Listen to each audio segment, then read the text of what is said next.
I was saying that Russia went into a cycle of limitations and frustration at the end of 2021, the last quarter. And as I have previously explained, that when you hit the end of the year, when that time comes, you actually are getting a little bit of the new year, and you're getting the old year still hanging around.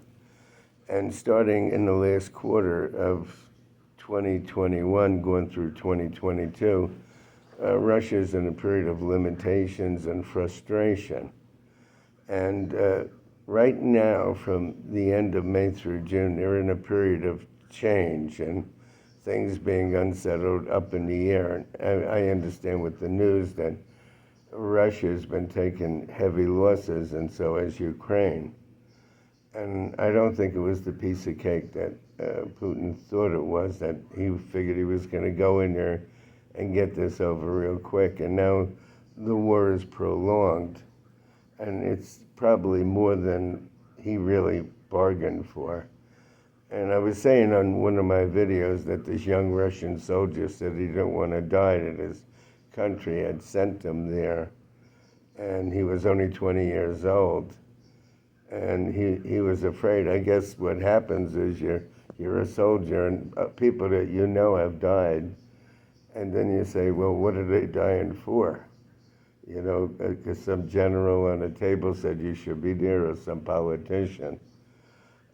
If the politicians were, and the generals were to have a duel with another general or politician, and they take 50 paces, and they turn around and shoot at each other, there probably wouldn't be any wars.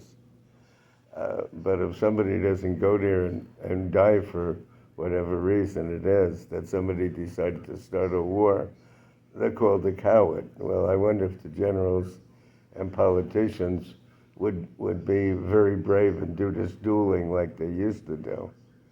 But in any event, at the end of June through July, Russia encounters two different things: getting ahead and an obstacle or a problem, or somebody that's oppositional to them surfaces. So it's a duality period of time, the end of June through July. And it's a period that they really look to their homeland as to really what they want to do. Because at the same time, rivals surface, problems surface. And like I said, Russia's in a period of frustration. The country basically didn't want this.